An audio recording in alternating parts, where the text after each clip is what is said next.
¿Sí recuerda a Barry McAfee, Tomás? No, no. Es un general y fue zar antidrogas de Estados Unidos. Ah, claro. Y dio a conocer un análisis sobre la situación de violencia en nuestro país. Y él dice, porque él también fue jefe del Comando Sur, dice que en México los próximos 2 años, en términos de la guerra contra el narcotráfico, serán difíciles y dolorosos. No coincide con el señor presidente que dice que ahí la llevamos. No, pues sí, además una cosa que llevamos 4 años, un solo propósito ha tenido este gobierno, acabar con esta plaga, pero ni se acaba con la plaga, ni baja el consumo, y por otra parte, el miedo es ya la constante del país, por la inseguridad, andar en una carretera con la familia en la noche, por ejemplo, o cualquier otra situación, salir a la calle. Entonces, el miedo de la gente, que antes no había, ahora está exacerbado. Los carteles, bueno, ahora sí cárteles, no, no disminuyen en su actividad, en su producción, en su distribución de la droga. Y entonces, ¿qué ha ocurrido? ¿Qué ha ocurrido? La Marina no tiene confianza en el ejército no tiene confianza en la policía, están totalmente desarticulados. Lo que dice el que fue zar del Comando Sur, el jefe del Comando Sur, tiene razón, porque no se ha avanzado y la parte de la obra social no se ha hecho. 4 años, ya nada más le quedan un año a este sexenio, un año al sexenio, porque el próximo pues ya es de las elecciones, ya es de los precandidatos, de la contienda electoral y demás. ¿Qué se va a hacer en un año? Él dice que una de las partes medulares para mejorar la situación en el país es establecer una policía única, fuerte y honesta, pero que eso podría tardar muchos años. Única puede ser, fuerte y honesta. Es hermoso meter adjetivos. ¿En dónde puede haber fuerte y honesta policía? En México. Pues él señala que ese sería uno de los ejes para Claro. mejorar la situación en el país. Él tiene una carrera de más de 40 años y critica a Estados Unidos por la falta de apoyo a la lucha mexicana contra el crimen organizado. Señala que México debe esperar y debe demandar una total cooperación de Estados Unidos, además de la comunidad internacional, que no es solo un problema de México, que esto se ha estado extendiendo y que ya son muchos los países que están sufriendo el flagelo del narcotráfico. Pero dicen los analistas cómo los uniformados mexicanos que están contra la droga mal hablan español. Uniformados de militares mexicanos mal hablando el español. Ya está muy infiltrada la lucha contra el narco, pero la lucha allí sigue y el narco allí sigue.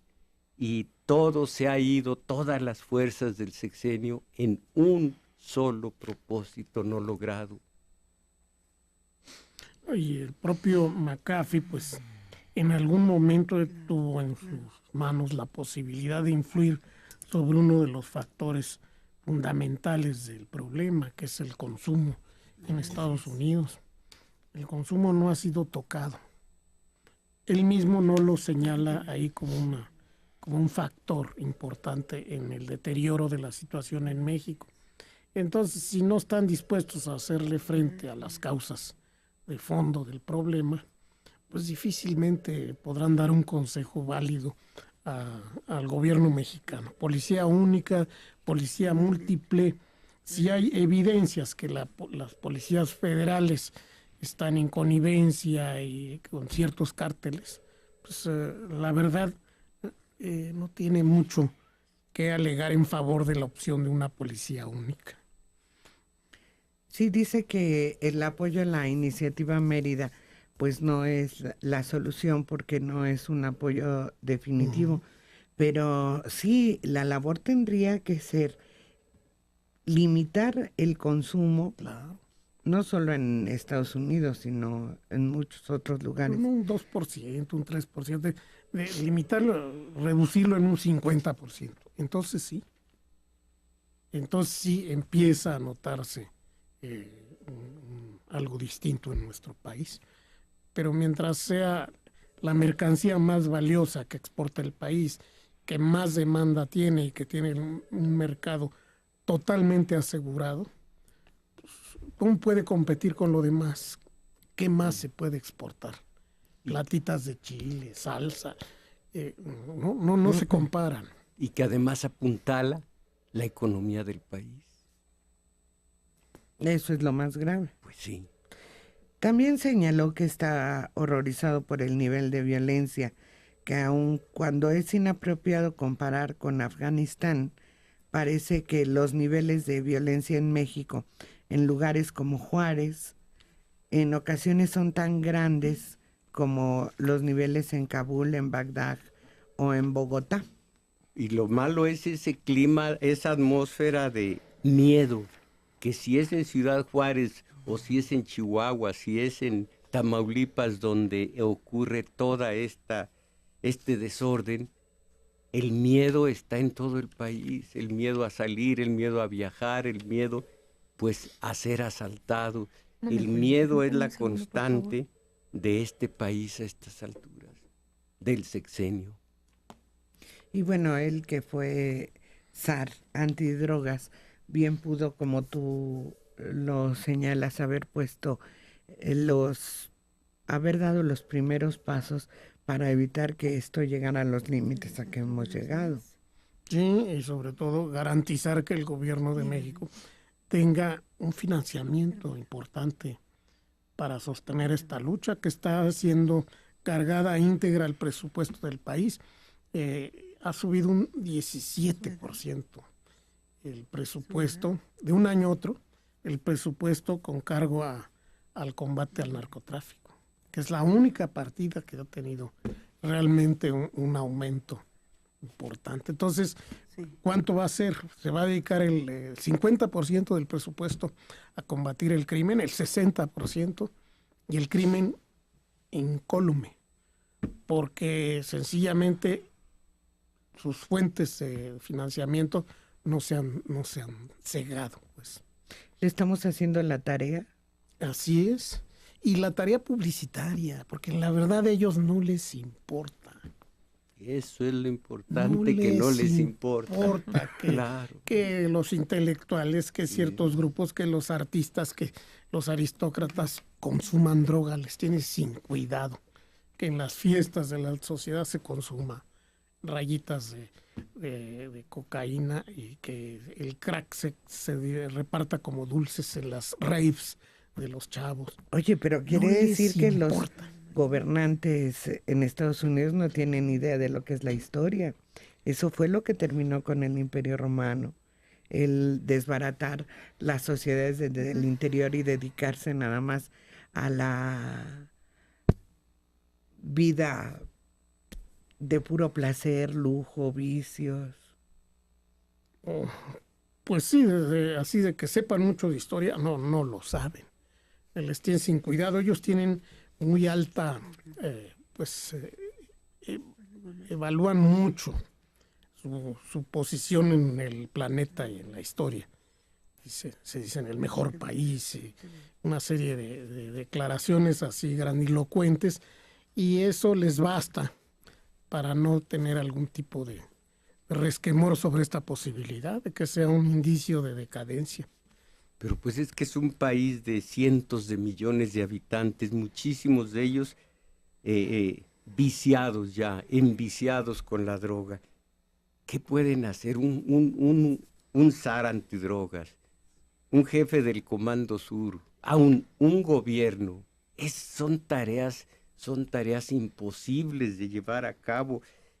la metástasis no únicamente ha penetrado Estados Unidos, pues hay viciosos en todo el mundo y en todo el mundo requieren droga. Entonces esto sería hermoso, el catálogo de buenas intenciones. Hay que hacer, pues sí hay que hacer. Yo me imagino que aquí en México, desde Guadalupe, Victoria, estamos diciendo hay que hacer, claro que hay que hacer, pero no se hace. Y este problema es mundial, no es nomás de aquí Estados Unidos, es mundial. Fíjense, como en Estados Unidos no hay guerra contra las drogas. La DEA hace una tarea de contención. Se mantiene la actividad de los cárteles en ciertos barrios que controlan ciertas pandillas. De vez en cuando se da un golpe, se mantiene de manera que no se convierta eso en una cosa incontrolable, pero no hay una guerra contra las drogas, así de que se movilicen tropas y se cierren espacios y se provoque a los narcotraficantes, ¿no? Colombia tuvo el problema de nosotros, pero no llegó al terror contra la población. Era el gobierno de Colombia no únicamente contra los narcos, sino también contra las FARC, pero no se involucraba a la gente, y aquí la gente es la que ha sido perjudicada en grandísima medida. Eso es lo malo. ¿De Colombia es Pablo? Sí. Pablo Escobar Gaviria. Bueno, pues no mal recuerdo, Pablo atentó contra la población y hubo atentados contra aviones comerciales, hubo atentados en plazas públicas con un candidato presidencial, hubo terrorismo en centros comerciales. No, yo creo que no podemos decir aquí no pasó lo que en Colombia porque ahí estuvieron menos mal. No, también hubo cosas muy fuertes y terribles. Y su hijo actualmente ha pedido perdón a muchísima gente, salió del anonimato, incluso a los hijos de aquel presidente o candidato a la presidencia, se reunió con ellos pidiéndoles perdón. Eso pues al margen como comentario, pero no, de que hubo terrorismo y también en gran escala contra la población civil lo hubo. No, pero no, la población no cayó. Ningún país, creo yo, que no tenga guerra, ningún país ha caído en esta psicosis de México. Miren ustedes cómo en mismo Estados Unidos se controla, se lucha contra los narcotraficantes en todas partes, pero me refiero a que los analistas de Estados Unidos lo han dicho, aquí se derramó esta violencia de narcotraficantes y del monopolio de la violencia legal que tiene el Estado contra lo que llaman ¿cómo se llama esto? Daños colaterales. Es el miedo, me refiero yo al miedo que tiene ya la gente y que hace 5, 6 años no tenía. Bueno, ya hay un giro de la propuesta original que usted hace, del comentario que originalmente hace, en donde dice Colombia no llegó a estos extremos. En cuanto a afectar a la población, exactamente en ese rubro era mi comentario.